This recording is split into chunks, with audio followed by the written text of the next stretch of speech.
Vamos lá, iniciando então.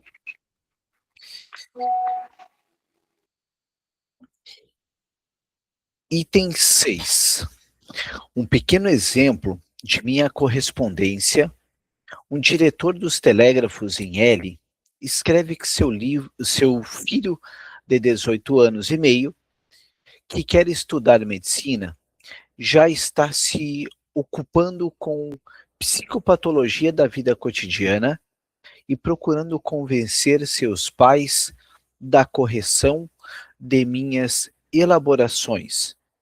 Reproduzo em seguida um dos experimentos realizados por ele, sem pronunciar sobre a discussão ligada a ele.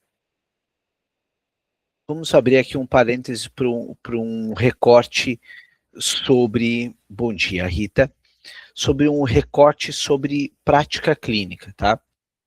Aqui ele diz, ó, que o filho está se ocupando de psicopatologia da vida cotidiana, essa obra cuja estamos lendo, obra de 1901. Para nós entendermos se o nosso analisando está em transferência ou não conosco, é imprescindível esse processo de inconsciente. Então, ato falho existe sozinho? Não, não existe sozinho. O ato falho ele precisa de um interlocutor para chancelar o ato falho. Então, onde há manifestação do inconsciente, quer dizer que já temos um processo psicanalítico transferencial em curso. Então, para que haja um processo de análise, se faz presente atos falhos, xistes, sonhos e o sintoma, por sua vez, o sintomal, né? O que está lhe causando esse desconforto. Tá? Então, para que haja um processo de transferência, é importante a gente entender se já há reconhecimento de inconsciente. Início de percurso, muitas vezes se faz necessária uma psicoeducação. Nem todo analisando está ciente sobre como é um processo de análise. Então, o Freud falava muito sobre isso. Então, muitas vezes é necessário, já no início, ali somente pontuar, olha só, você trocou essa palavra por aquela, né? Isso é estamos falando aqui de um ato falho, então às vezes se faz necessário nesses pontos de psicoeducação. Meu filho estava conversando com a minha esposa sobre a chamada casualidade. Ele explicava que ela não poderia nomear nenhuma canção ou número que realmente lhe ocorressem por acaso. Desenvolveu-se então a seguinte conversa: Filho, diga-me qualquer número. Mãe, 79. Filho, o que te ocorre a respeito disso? Mãe, eu penso no lindo chapéu que vi ontem. Filho, quanto ele custava? Mãe, 158 marcos. Filho, aí está, 158 dividido por 2, 79. O chapéu te pareceu muito caro e você sem dúvida pensou, se ele custasse a metade eu compraria. Contra esses exercícios de meu filho levantei, antes de tudo, a objeção de que as damas geralmente não sabem calcular muito bem. Claro que estamos falando da época, né? Tem esses conceitos aqui. E que também a mãe dele certamente não teria ficado claro que 79 é a metade de 158. Sua teoria, portanto, pressupunha o fato bastante improvável de que o subconsciente calculava melhor do que a consciência normal. De modo algum, recebi como resposta, supondo que a mãe não tenha feito o cálculo 158 dividido por 2, 79, ela pode muito bem ter visto essa equivalência em alguma ocasião. E até num sonho ela pode ter se ocupado do chapéu e ter então percebido com clareza quanto ele custaria se fosse apenas a metade. Aqui 2 pontos para a gente conversar. Né? Primeiro, quando alguém usa aquela expressão que o Freud usaria, né? Às vezes um charuto é somente um charuto. Eu tive, isso daí o professor Fábio Belo fala numa aula lá na PUC, falou, ele bem assim, é muito improvável que o Freud tenha falado essa palavra aí. Às vezes o charuto é somente um charuto. Haja vista, ele é o autor da psicopatologia da vida cotidiana, na qual coincidência a gente sempre vai ter essa escuta de desconfiança. Né? Então notem que essa história de um charuto ser apenas um charuto, há controvérsias, tá? Então tem esse ponto. Outra questão, o subconsciente, às vezes pode ser até questão de tradução. Freud utiliza isso daí lá em 1892, ele tem um artigo francês, a palavra subconsciente, mas ela usualmente é utilizada pela psicologia. A psicanálise se ocupa do pré-consciente, sendo um possível correlato do subconsciente, pré-consciente e subconsciente. Portanto, subconsciente não é inconsciente. São duas questões diferentes. Tá? Então, geralmente, se vocês forem participar de congresso, palestra, artigos, vale a pena frisar o que você está falando quando está dizendo, está lá no meu subconsciente, para deixar claro para o seu interlocutor no âmbito psicanalítico. Pessoal, até aqui, alguém gostaria de pontuar algo? Né? Vimos aqui que esse capítulo ele menciona o quanto o sonho pode ser lugar para elaboração de questões até cotidianas, né? Cristiane, por favor. Eu estou lendo agora um texto do Nietzsche, que é A Genealogia da Moral. E aí, por incrível que pareça, para mim, tem muito a ver com esse texto, porque ele diz que uma característica humana, ele já traz isso, né, suscitando aí a questão do esquecimento, do ato falho, e ele fala que a característica humana é o esquecimento. É o esquecimento, que isso que traz a leveza para a vida humana, porque senão o ser humano ia viver muito pesado. E aí ele fala não fala do inconsciente, mas fala de memórias subterrâneas, que a gente leva o esquecimento para lá. É bem interessante, e é muito parecido, parece até um paralelo dessa obra do Freud, sobre a psicopatologia. Mas é aquilo que a gente já conversou, inclusive na nossa leitura sobre o Nietzsche, né? O Freud é o interlocutor, o Bakhtin, que é um linguista russo, ele fala sobre a conversa que nós temos na leitura de outros autores. Né? E o Nietzsche conversa com Freud, ou melhor, Freud conversava com Nietzsche, Freud conversava com Schopenhauer, Freud conversava com Kant, Freud conversava com Marx. Né? Então, quando a gente está lendo esses autores, o Freud, quando ele fala da pulsão de morte, por que ele fala dessa pulsão de morte? Porque para o Freud ele tem essa questão meio do Schopenhauer, dizer que a única direção da vida é a morte, por isso essa pulsão de morte. Não tem escapatória, é para lá que a gente vai. Né? Então a escola alemã tem esse peso que é oriundo do Nietzsche.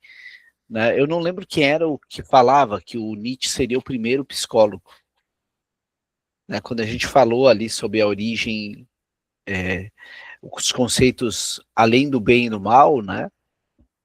O super-homem, o sobre-homem, a gente está vendo muito além do princípio do prazer de Freud ali nessa leitura. Mas legal tu trazer esse conceito aí do subterrâneo, como é que é o conceito? Memórias subterrâneas. Memórias subterrâneas como um possível recalque, né, inconsciente, a lei do eterno retorno, que o Nietzsche também fala, E ele então a gente fala diz padrão de repetição. Essa característica humana do esquecimento é para aliviar as questões da existência, e é muito interessante isso, né, porque para aliviar o sofrimento para Freud, existe o recalque, né? Uhum. Para a gente poder dar conta, né? Tem Tem um filme também com Jim Carrey, sugiro para vocês, que é magnífico, que é O Brilho Eterno de uma Mente Sem Lembranças, com a Kate Winslet. O título é baseado no poema do Alexander Pope, e fala exatamente sobre isso, sobre esquecimento. E eu não vou dar spoiler, o filme é de um diretor francês chamado Michel Gondry, é simplesmente genial para quem procura inconsciente, é magnífico. Então, retomando mais um pouquinho da nossa leitura aqui, o item 7 da psicopatologia da vida cotidiana, ultraanálise de números é tomada de Jones. Só abrir um parênteses, pessoal, Jones é o biógrafo oficial do Freud, é o psicanalista galês. A propósito, é ele o responsável por nós, na psicanálise, termos uma certa aversão à política. É o Jones que vem na época a público, lá na década de 50, dizendo que não misturem psicanálise e política. Ele vem a público principalmente pela questão do envolvimento de alguns analistas com o nazismo. Então, o Jones que tenta separar isso. Também é o Jones que briga com Lacan, também é o Jones o qual diz que o Ferenczi morreu louco e faz questão de tirar o Jones de cena. Muita gente diz que era ciúme que ele tinha. Né? Então, saibam que Ernest Jones é um dos personagens muito ativo na história psicanalítica. Porém, tem teorias e conceitos também interessantes a ser lidos. Um senhor conhecido dele deixou que lhe ocorresse o número 986 e depois desafiou a relacioná-lo com qualquer coisa que ele pensasse. A associação imediata da pessoa do experimento foi a lembrança de uma piada esquecida há muito tempo e 6 anos antes. No dia mais quente do ano, um jornal publicou uma nota de que o termômetro mostrava 986 graus Fahrenheit, o que era evidentemente um exagero grotesco de 98,6 graus em relação à situação real do termômetro. Durante essa conversa, estávamos sentados em frente a uma lareira muito quente, da qual ele se afastou, comentando provavelmente com razão que o forte calor o havia levado a essas lembranças, mas não me dei por satisfeito facilmente e exigi saber por que justamente essa lembrança tinha ficado gravada nele tão firmemente. Ele me contou que havia rido tanto dessa piada que se divertia com ela toda vez que ela lhe ocorria de novo. Mas como eu não conseguia achar nada particularmente bom naquela piada, minha expectativa de um sentido secreto por trás dela só foi reforçada. Seu pensamento seguinte foi de que a representação do calor sempre significou muito para ele. O calor seria a coisa mais importante do mundo, a fonte de toda a vida e etc. Um entusiasmo como esse em um jovem tão prosaico exigia reflexão. Pedi-lhe para continuar com suas associações. O que lhe ocorreu em seguida foi a chaminé de uma fábrica que ele podia ver do seu quarto. À noite era frequentemente ele olhar fixamente a fumaça e o fogo que saíam dela, refletindo sobre o deplorável desperdício de energia. Calor, fogo, a fonte de toda a vida, o desperdício de energia saindo de um alto tubo oco. Vale frisar aqui, pessoal, vamos abrir um parêntese. O nosso analisando, ele sempre está falando dele. Então é importante a gente estar atento para qual ponto aquele discurso vai formar um anel, para qual a metáfora está sendo falada. Né? Um xiste é uma metáfora, um sonho é uma metáfora. Então, qual é a metáfora em questão que está sendo construída? Cristiane, por favor. Na verdade, é uma pergunta, Michel, porque eu estou lendo o texto do Bion, e aí a minha pergunta aqui é, através desse sentimento inanimado, essa emoção que está no inanimado, dentro de uma análise, vamos supor, eu colocaria esse relato de um analisando para trazer o elemento A, O ou S? Seria isso? Tá, só vamos pensar um pouquinho qual é o contexto quando a gente coloca o Bion na conversa, se tratando de elemento beta, sobretudo, né? O elemento O do Bion é a raiz de tudo, é o início de tudo, é quase que um real lacaniano é o O, né? Mas quando a gente fala que tu me diz inanimado, tu tá me empurrando para o elemento beta ali no Bion, né? Vale frisar que quando a gente está falando desses conceitos de elemento beta, a gente está falando geralmente de algo que não está nem no inconsciente. É algo que a gente está falando ali de um processo de percepção. Portanto, eu particularmente não veria ele ainda em cena aí. Tá. Aqui, quando a gente fala do Freud, geralmente a gente está falando de um sujeito que já tem inconsciente. Então, ele já tem uma imagem. Nota que para ser beta não pode ter imagem, é só o sentimento in natura. Ele é só o espinho, é só a dor no corpo. Aqui ele já disse que ele vê até a, os negócios ali, a chaminé, enfim. Consegui fazer entender? Sim, claro. É que eu ainda estou, né, como eu estou lendo esse texto, todo exemplo eu tento colocar, né, agora, Bill, não Sim. tem como. Não, é normal, é normal. Quando a gente começa a ler um autor, a gente começa a procurar intersecções, né? Mas o Bion geralmente se enquadra em paciente um pouquinho mais regredido, geralmente. Né? A gente, se buscar ali o Thomas Ogden, a gente diz que o Bion vai para uma linha ontológica, uma linha do ser, enquanto o Freud vai para uma linha epistemológica, né? Já é um pouquinho depois. Anísia, tu queres dizer algo? Não, tá tudo Ah, ok. tá. Obrigada.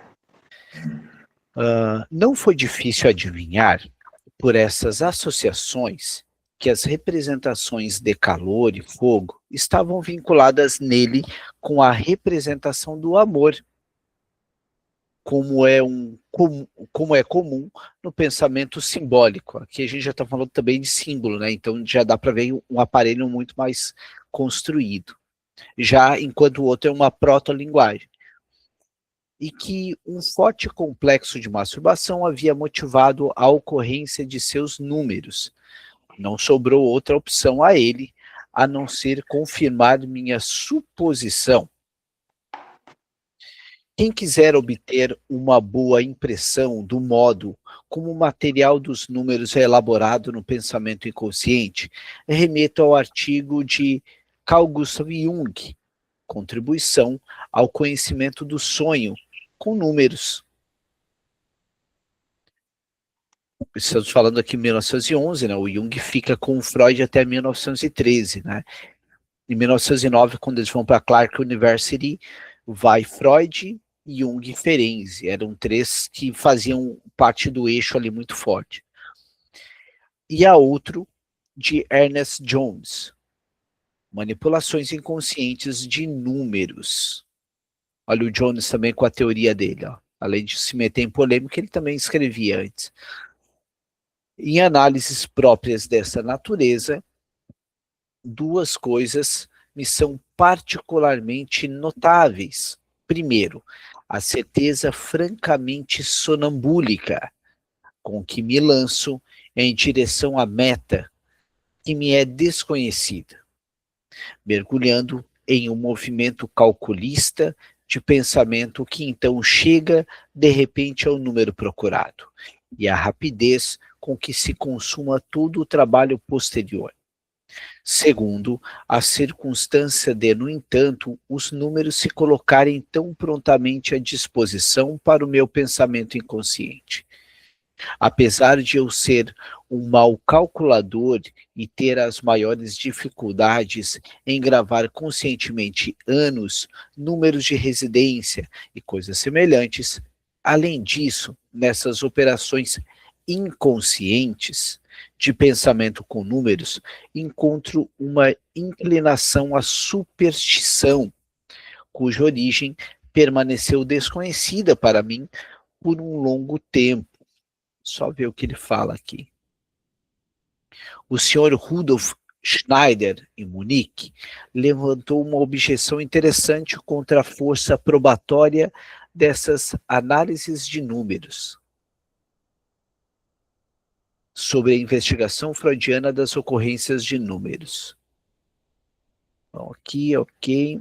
Ele tomava números dados, por exemplo, o primeiro que lhe saltava à vista ao abrir uma obra de história, e propunha a outra pessoa um número escolhido por ele, e observava então se também em relação a esse número imposto surgiam ocorrências aparentemente determinantes.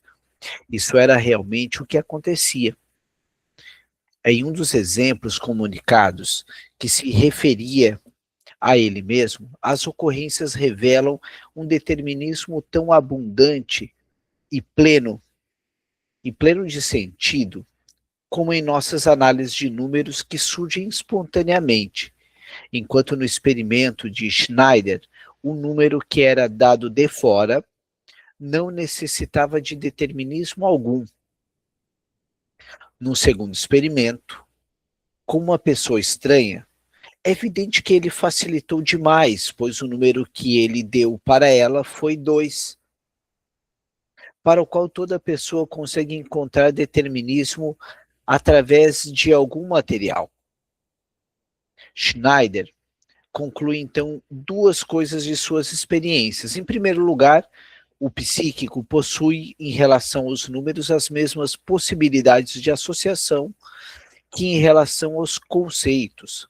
Em segundo lugar, o surgimento de associações determinantes para as ocorrências espontâneas de números prova absolutamente que esses números tenham se originado dos pensamentos descobertos em sua análise. A primeira conclusão, que está correta, é tão fácil associar algo apropriado a um dado número quanto a uma palavra pronunciada. Na verdade, talvez seja até mais fácil, já que a possibilidade de vinculação dos poucos signos de números é particularmente grande. Assim, nos encontraríamos simplesmente na situação do chamado experimento de associação, estudado desde os mais variados ângulos pela história de Bleuler e Jung. Pessoal, abri um pequeno parêntese aqui. Bleuler é o mentor do Jung. Quando ele fala dessa associação, é também conhecido como método de associação de palavras, no qual o analista fala uma palavra, no caso ele se refere ao número 2, e a pessoa diz pai e mãe. Então esse método, portanto, o Freud ele era um tanto quanto avesso. E baseado nesse conceito que muitos analistas repudiam processos como anamnese e questões que façam essas associações. Portanto, quando tu entra numa análise, o que você me conta? Ou seja, de uma forma muito ampla. E não aquele clássico, como é que foi a sua semana? Se está tudo bem, se está tudo mal. Então, se você utiliza desse método, ok, não tem nada de errado, mas entenda que aqui estamos falando de algo que vai para uma outra escola. Nessa situação, a ocorrência, a reação, é determinada pela palavra dada, palavra estímulo. Nota que ele quer dizer aqui sobre um direcionamento que está sendo dado. Mas essa reação poderia ser de natureza ainda muito diversa, e os experimentos de Jung demonstraram que nem mesmo a distinção posterior é deixada ao acaso, mas que os complexos inconscientes participaram do determinismo quando foram tocados pela palavra estímulo. A segunda conclusão de Schneider vai longe demais. Do fato de que para os números dados ou palavras surjam ocorrências adequadas, não se segue nada no que diz respeito à derivação de números ou palavras, de emergência espontânea, além do que já era levado em consideração antes do conhecimento desse fato. Essas ocorrências, palavras ou números poderiam ser indeterminadas ou estar determinadas pelos pensamentos que se produzem na análise ou por outros pensamentos que não se revelam na análise. No caso em que a análise nos teria conduzido por um caminho errado, só precisamos nos livrar da impressão de que esse problema com os números seria diferente do que com as ocorrências de palavra. Uma investigação crítica do problema e também uma justificativa da técnica psicanalítica das ocorrências não estão no propósito deste livro. Na prática analítica, parte-se do pressuposto de que a segunda das possibilidades mencionadas se verifica e é aplicável na maioria dos casos. As investigações de um psicólogo experimental ensinaram que ela é de longe a mais provável. Poppenreuter, veja a propósito as notáveis constatações de Bloiler em seu livro Um Pensamento Autístico Indisciplinado, de 19. Vamos voltar aqui no 96. Pronto. E não nos surpreenderá descobrir que não apenas os números, mas também as ocorrências de palavras de outra natureza revelam-se regularmente bem determinadas à investigação analítica. Pessoal, alguém quer pontuar algo do item 7? Quem gostaria de comentar algo? Algo que lhe ocorra, né, usando uma expressão muito freudiana, que lhe veio à mente. Né? Não temos a preocupação em ser 100% assertivos aqui. Mas alguém gostaria de pontuar algo? Na verdade, rapidinho, Anísia, eu já falo para você só um exemplo, né, de uma analisanda, que dentro da fala dela, e aí eu sempre pergunto, né, sobre as palavras, aquilo que se repete, e aí eu acabo perguntando, o que diz para você a palavra dinheiro? E ela travou, literalmente, ela falou, e não só o silêncio, e depois ela falou, eu não tenho nada para falar sobre isso. Falou desse jeito. Então, essa questão da palavra, quando você pergunta para o analisando uma palavra que se repete muito durante as análises, eles têm a defesa, a gente vê a defesa, né? A defesa e a fuga. Isso, mas vale frisar uma coisa, né? Uma coisa é você pensar no significante que ele traz, o que lacanianamente a gente poderia utilizar expressões como S1, enfim. O que é esse significante que você pensa nele e o que é aquele significante que você insere do nada. Né? Essa é a brincadeira. Tu pegou na palavra dela que se repete e tu, não, vamos lá, me fala o que ela quer dizer para ti, o que te ocorre. O fato de ela se retrair tanto é o quanto ainda não há um processo de falar o que vem à mente, né? Ainda não há uma questão transferencial de entender 100% o processo analítico, né? Ou o mecanismo de defesa por o que pode ter tocado aí. Né? Vale frisar, dinheiro, estamos falando de fase oral, né? Texto de 1917, o erotismo oral e sua correlação com o dinheiro. Pierre Martin também é muito bom para estudar dinheiro. Anísia, e depois a gente passa para o Patrick. Sobre números, eu comecei a lembrar de uma situação que eu tenho uma pessoa que eu sempre converso com ela, e ela fala para mim que elas têm sonhos, e esses sonhos se concretizam. Sempre com quantidade de pessoas voltado a entre 3, no mínimo, e máximo 5 envolvidas. E ela fica assistindo aquela situação. E aí ela me contou que ela sonhou, não sabia com quem, mas era 2 pessoas sentadas de lado, ela na frente, e uma pessoa só sentada no sofá. E aí passou assim, acho que uns 3 meses, ela foi chamada para participar de uma reunião, e ela via nitidamente um homem baixinho, meio fortinho, né? Só que ela não via direito o rosto. E aí uma dessas pessoas tinha um homem baixinho, fortinho, e na hora que ele pegou a almofada, colocou em cima da perna dele, ela começou a lembrar dos sonhos. Só que daí ela sempre tem um homem alto, branco, magro que passa na frente, aí ela acorda, sabe? E não aconteceu desse homem magro aparecer nessa reunião. E eu acho que é o patrão dela, não sei também como é que funciona, porque ela não se convive muito bem com ele. E ele sempre atrapalha as ideias dela, sabe? E ele é alto, ruivo, né? Não é tão magro, mas ele é alto. Mas ela fala que é uma pessoa bem fina, assim, que passa na frente dela.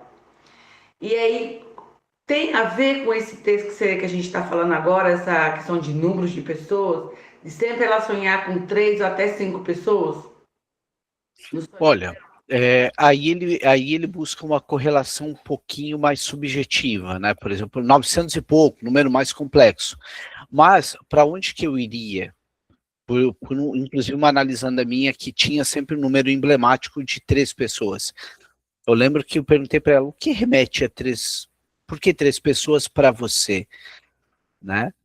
Daí ela, não, a princípio não vem nada. E daí eu comecei a chegar um pouquinho mais perto, perguntei para ela, quantas pessoas, porque eu já conhecia a formação dela, quantas pessoas tinha na sua casa mesmo? 3. Então tu nota que simbolicamente as 3 pessoas eram uma reencenação daquele quadro inicial. Nesse sonho ela falava de 3 mulheres que ela queria agredir. E essas 3 mulheres era referência às 2 irmãs e à mãe. Né? Então, quando tu fala do patrão, é importante a gente entender se não é uma reencenação de uma figura mais arcaica dela. Por exemplo, o patrão como grande outro, patrão como Deus, patrão como pai. Uhum. Né? Então aí temos um deslocamento que pode estar em curso. Né? Ela tem problema com o patrão. Né? Se a gente for bem freudiano, mais ortodoxo, a gente provavelmente vai ter um deslocamento edípico aí. Uhum. Eu iria por esse lado. Né? Claro que vale frisar que os sonhos também são muito reminiscências, usando a terminologia freudiana, reminiscências do nosso cotidiano também. Mas se esse cotidiano nos atravessa, o que é que pavimentou até chegar nesse lugar? Né? Patrick, tu queria falar alguma coisa? Cansou a mão? Sim, não é. Cansou a mão. Ficar na sala de aula como levantada cansa. É brincadeira. Bom dia, pessoal, tudo bom? Então, eu tenho trabalhado com alguns pacientes, eu estou retomando, né, Michel? Estou voltando agora. E, assim, eu estou com 3 senhoras, né? Eu fiz 44 anos agora e a média delas é de 55 a 70, né? Então, tem uma diferença grande da questão cultural de criação, né? De geração mesmo. E, assim, quando você falou da questão da palavra, né? O modo como se usa, a repetição delas em diferentes casos ou situações completamente diferentes, eu tenho buscado, junto com a paciente, a terminologia correta daquela palavra. Porque, às vezes, a gente usa as palavras erroneamente, né?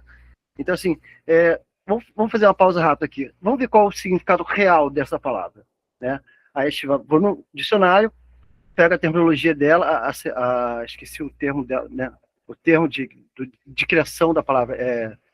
Como etimologia. Etimologia, isso. Pega a etimologia da palavra e apresento. E às vezes isso transforma a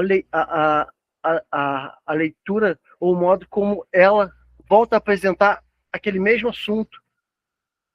Porque ela tem um entendimento da etimologia da palavra. E isso acaba transformando alguma coisa dentro da fala dela que eu acho muito bacana, sabe? Eu gosto muito desse trabalho com as palavras, com o verbo, com o adjetivo, com a construção. E às vezes você dá uma pontuada, assim, nada brusco nem drástico, não. Uma pincelada, sabe? Traz uma revelação, traz um novo olhar sobre aquilo ali, que às vezes ela está engessada naquela forma, né, naquele pensamento.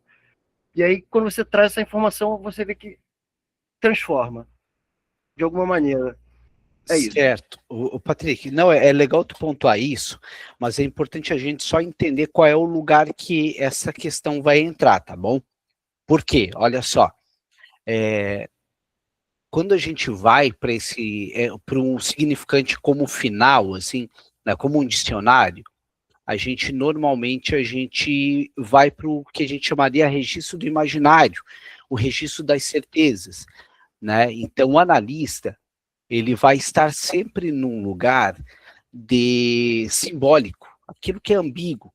E aí a gente acaba se preocupando mais, Patrick, com a verdade psíquica, não propriamente a histórica. Então, se o Patrick chegar para mim e falar, olha, a etimologia de um golfinho vem do nórdico, que significa pequeno dragão que vive na água.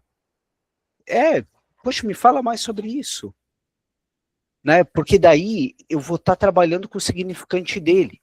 Não estou dizendo que o que tu faz é errado, a psicanálise não é bem por esse lado, mas é que daí acaba sendo uma questão muito de fora para dentro, seria pintar um quadro. Né? O Freud fala muito sobre esculpir o mármore. Então, o que significa para você? Agora tu disseste que tu tá com 44 anos, naturalmente um jovem, e elas são mais velhas do que você. Eu tenho analisandas com um léxico verbal, um vocabulário extremamente rebuscado.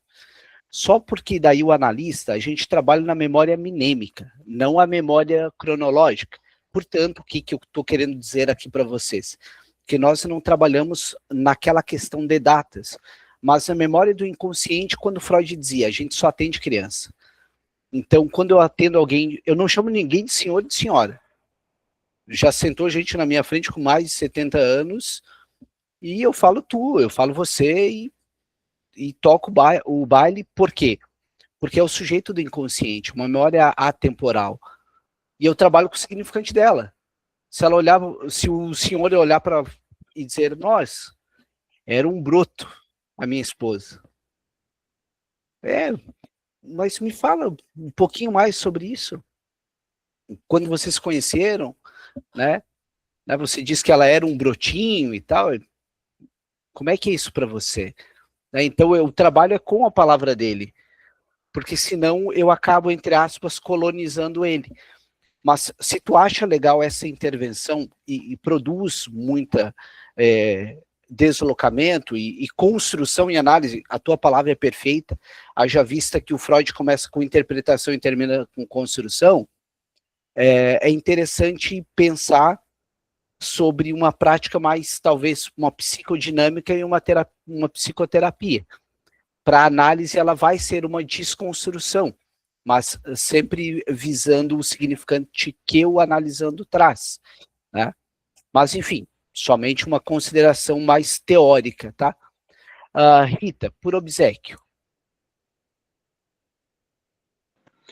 E eu ia falar uma coisinha bem simples, assim, é que os números, eles marcam a história, né?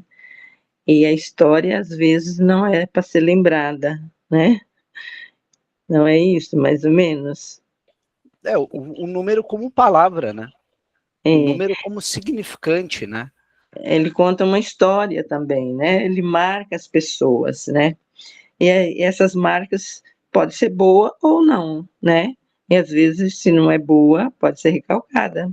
O número, por quê? O que acontece? O número ele é atravessado pela cultura individual de cada sujeito. Né? Tu pega o número 4 numa cultura oriental, é muito diferente da nossa aqui. Mas agora, se tu fala com uma pessoa daqui, pergunta. Falando em datas, né? Não o número em si, mas as datas. Rita, mas lembra, a data não é histórica. A data daquele analisando. Se o meu analisando disser que a Ayrton Senna morreu em 2014, o que mais aconteceu em 2014? O que liga ele com essa morte, né? Lembra, sem julgamento, sem punição e sem moralidade. A gente está ali para trabalhar como analista. Então, é para analisar o que ele nos traz. Certo. Eu posso passar para a Mônica, Rita? Pode. Mônica, por obséquio. Bom dia, pessoal. Bom dia. Eu queria continuar a fala do Michel, que ele encerra a fala dele dizendo assim, eu trouxe aqui uma contribuição teórica. Ainda não posso fazer isso, estou engateando ainda na teoria. Mas eu queria trazer, só para complementar o que o colega falou, esqueci o nome dele. O Patrick. Isso. eu não venho trazer base teórica, mas uma experiência que eu tive que talvez ajude, contribua. Essa questão de buscar o significado, a etimologia da palavra ou a definição de uma palavra, para mim funcionou o contrário, né? Vale dizer que eu tenho um psicanalista nota 1000, e conversando no set analítico mesmo, eu usava muito a palavra arrogante. E o significado da palavra arrogante.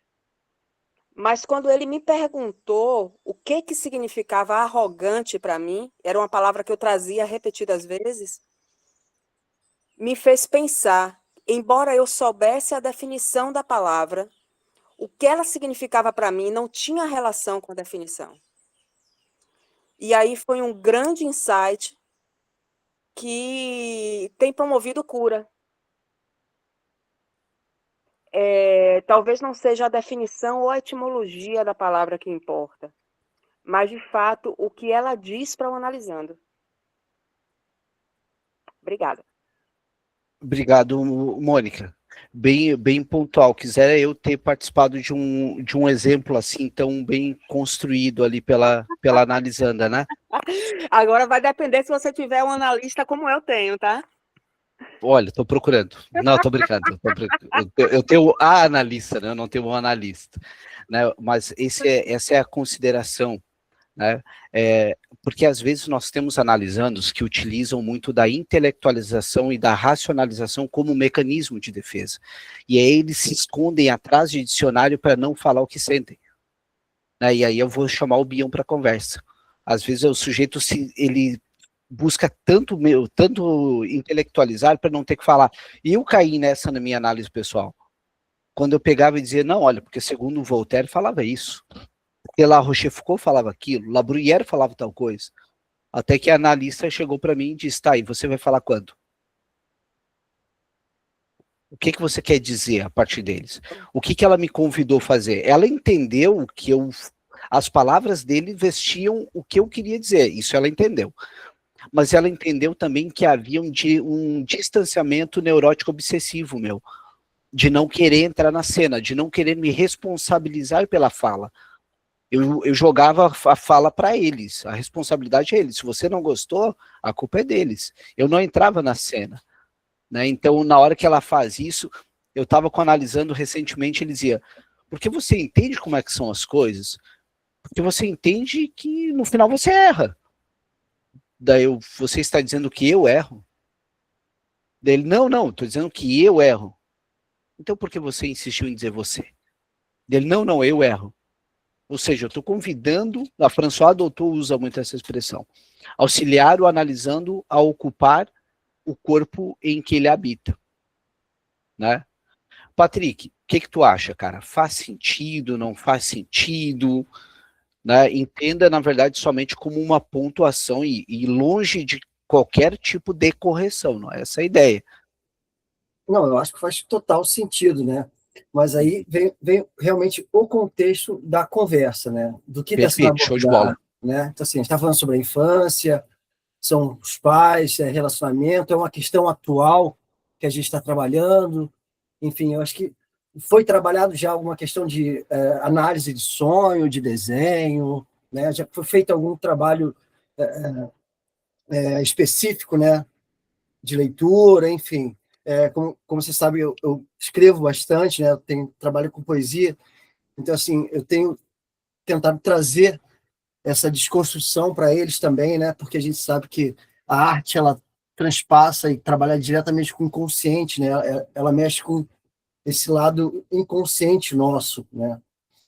E aí, enfim, faz total sentido. E diga-se de passagem, né, os teus textos, inclusive, são muito interessantes, são muito bons, Patrick, muito legal.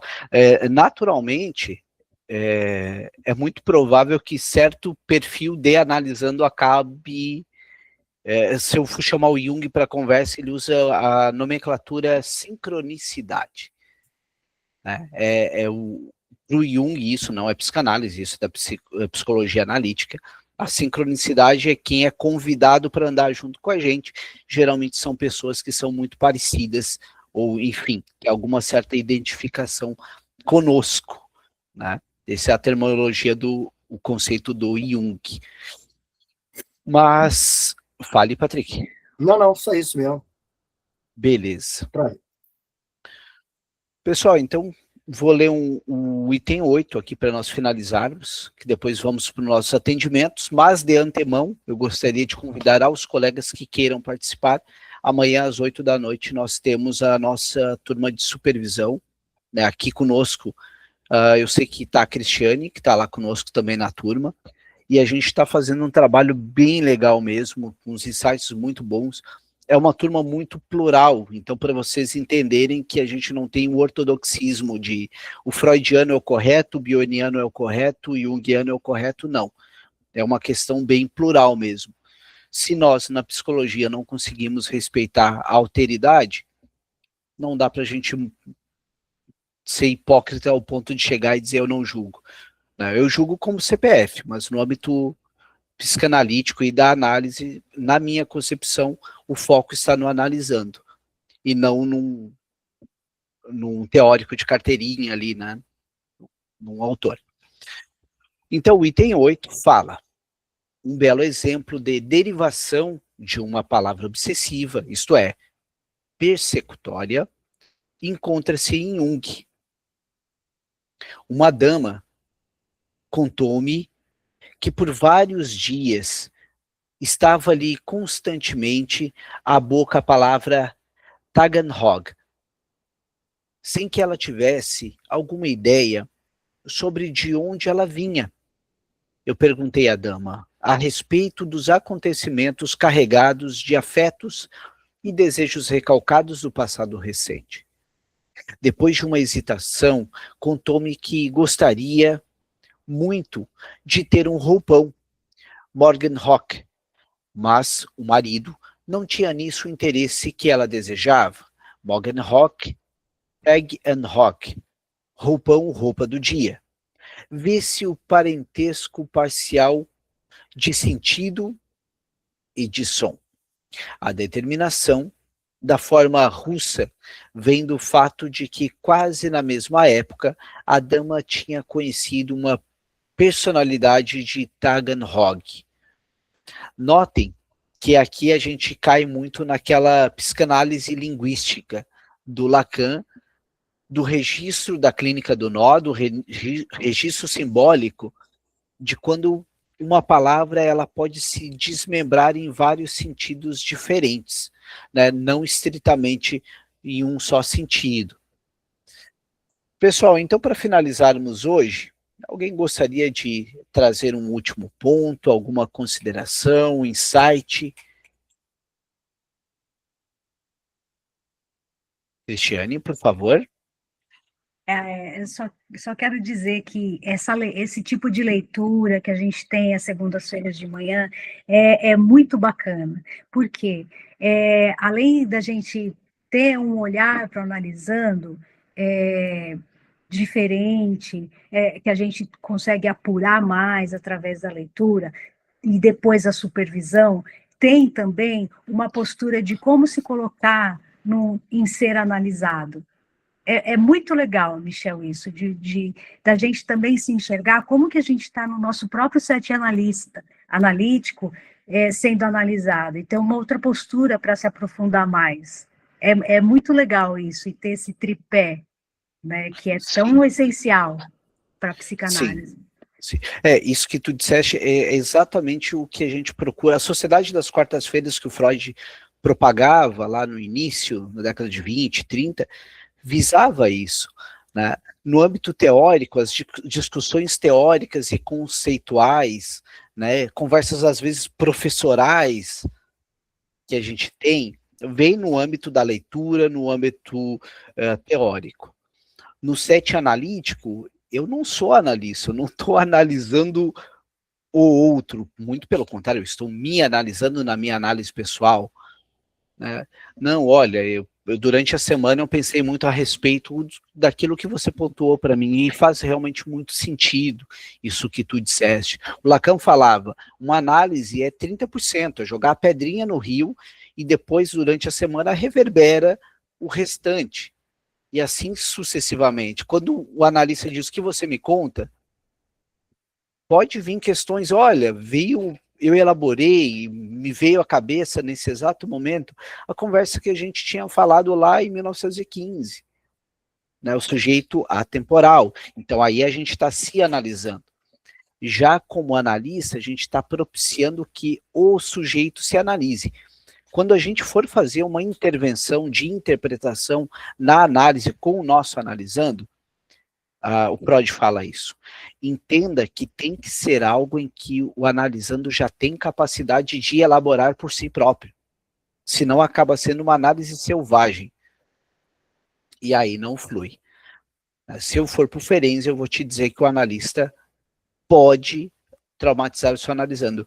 Eu lembro de uma analisanda que eu atendi, em que ela ia falar sobre um determinado tema, e ela disse, não, eu não vou falar sobre esse tema. Então, por que você não vai falar? Porque você não vai escutar. Como é que você sabe que eu não vou escutar? Porque eu tinha uma analista e sempre que eu falava sobre esse tema, ela mudava de assunto. Então aí a gente está falando de Ferenczi, o analista que traumatiza o seu analisando. Entendeu? Não, eu estou aqui para escutar qualquer tipo de assunto. Por isso que é importante a análise pessoal. Porque quando o seu analisando vai falar sobre sexo, você dá um jeito de escapar para outro tema. Né? Então, não. O lugar do analista é sustentar a escuta ali. Se necessário, como o Bion fala, que a gente viu no curso lá, certo tema, certo assunto, a pessoa traz, tal coisa está me incomodando tanto. Sabe, eu escutei, a pessoa disse, seu hipócrita. Essa palavra me atravessou. Então a gente deixa essa palavra aqui um instante. Por que ela te atravessou? Por que te chamar de hipócrita te atravessou? Vou deixar ela aqui. E deixa eu fermentar. O que será que vai surgir a partir disso? Né? O inconsciente se estrutura como linguagem e há uma metáfora que está sendo construída ali. Então, pessoal, obrigado por hoje, pela parceria de todos, pelas trocas, e a turma da supervisão até amanhã, turma do Bion até a quarta, e aos demais colegas até a semana que vem. Até. Obrigada, Bom dia. Tchau, tchau.